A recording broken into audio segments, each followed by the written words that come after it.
Storytime Part 6. Part 6, baby. If you have missed any of parts 1 through 5, please feel free to go back on either one of our pages and look at those stories so that you can be caught up, because I don't know if this is our last one or not, but I don't know. It could be. Might be our last one. So Yeah. when we left off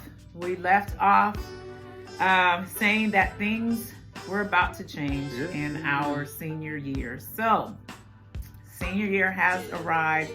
I'm still under the punishment until second semester. But you know what happens second semester is senior year is prom. And I did not want to miss prom. Oh my God. And I wanted to be able to go with the man I loved at the time. And so we started talking about how we could possibly do prom. And I kept telling him, you're going to have to talk to my dad. And you guys know, if you've heard the story, that was an impossible situation because there had always been so much tension there. And my father was immovable when it came to this guy. So I just had to figure out a way. So we had to talk about it, And, I wasn't keen to the idea at first, but, I said, hey, if that's the only way, I just got to do it. So, I got the nerve up. I said, okay, well, how we going to set this meeting up? And I think I had to go. I went to church, and I went into his office. No, not yet. No? So first what happened was I was marching in the Black History Parade. And the church drill team was marching, and I led the church drill team. All my New J steppers, y'all know what we're talking about. So I was leading the church drill team at a Black History Parade, which is huge in the city of Riverside, California at the time. And so he approached my father at the Black History Parade and asked him if he could have a meeting with him. And to his surprise, my dad said yes. Yeah, he said yes. And he set it up, right? He gave you what time to come to the church? The parade ended at RCC football field. So he was on the football field after the event, and I went up to him and asked him, I need to meet with you. What do I need to do? He said, well, let's set the date. You come see me on such and such a day at such and such a time. And I said, all right, I'll be there. And so just so you guys know just how funny and awesome God is. I don't even know. I'm not sure if you know this. I think I know. You do? But my dad told me later that when he came up to approach him, that the sun got in his eyes and he couldn't see who he was talking to. And so he set the meeting up not knowing that he was talking to him. And so I was like, if that was God, he did not even realize. He said the sun completely blocked out his face. And so he couldn't see him. And so then, of course, he shows up to the meeting. I'm on pins and needles, like, whoo, Lord Jesus. I'm praying to God that this doesn't, thank God it's at the church, because, my dad ain't going to be able to retaliate or, act up at the church. So I was so grateful, but just really praying that my dad would hear him and be willing to listen. And of course I wasn't in the meeting, so what happened? I mean, the meeting actually went really well. I didn't know what to expect. First of all, I didn't know if he was going to be yelling at me, threatening me. Did you apologize? All of that. Yeah. I definitely came in humble. I apologize for doing all the things that I did to his daughter. To his daughter's now with his daughter, right. In his opinion, I said that because in his opinion, it was me doing it to his daughter. But anyway, so I talked to him. We had to meet for about an hour or so, maybe a little longer. Wow. Yeah. So we talked about a lot of things. Can y'all imagine what I was going through? Yeah. And he was in there for like an hour or longer. He really wanted to know what my plans were, after high school, and what my plans were with his daughter, and all these things. Going to college, what my major would be in college. So, just things like that. Basically. Did he give you a warning to like he would agree, but don't get her pregnant?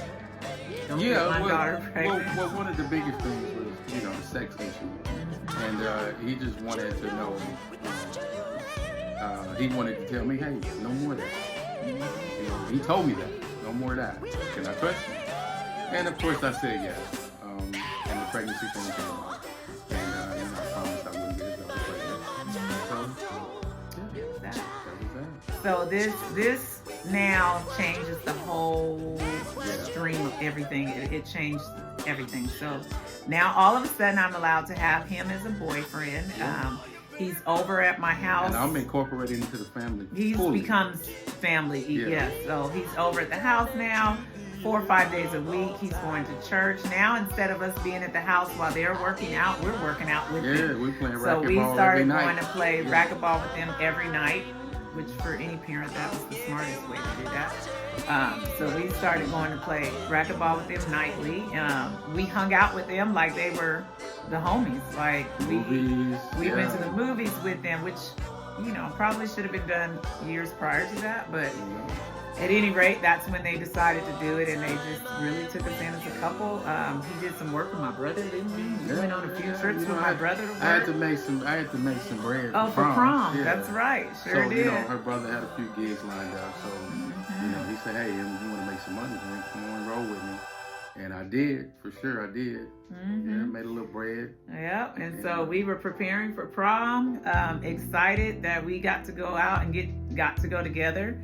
I wish that I could flash a prom picture behind me, but I don't think I have them anymore. Yeah, but we probably got a couple. Yes, our prom ended up being great. My mother was so happy to send me to prom. I was on my cycle, and she had zero worries. I was like, all right, go have fun. Enjoy your day. You guys come back whenever. She didn't even care. She was like, go ahead. Yeah. Which was crazy because it turned out to be an absolutely disastrous. We ended up leaving prom early and him taking me home. I made it home before curfew, so that's it. Absolutely. You wasn't feeling good. I wasn't feeling good. It was terrible. All that bad stuff. Yeah.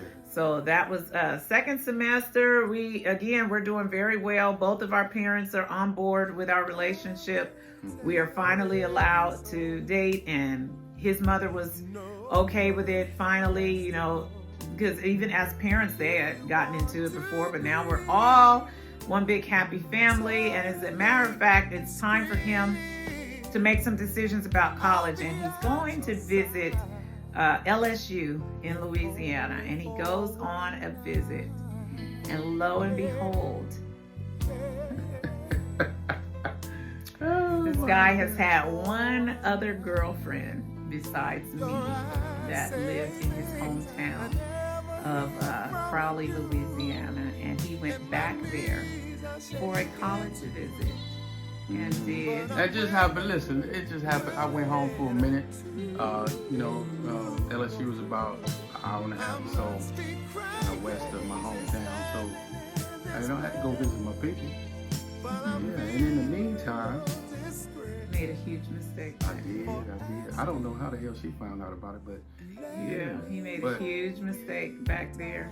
The minute he saw his ex-girlfriend, who had actually been kind of in our relationship, saying that the only reason we were together was because she wasn't there. And so I already had an issue with the girl. But when he went back there and did that, and I found out, it broke my heart. And so on my part, things began to crumble from there. Yeah. Yes, we can't finish now. So it's like you have to tune in one more time for part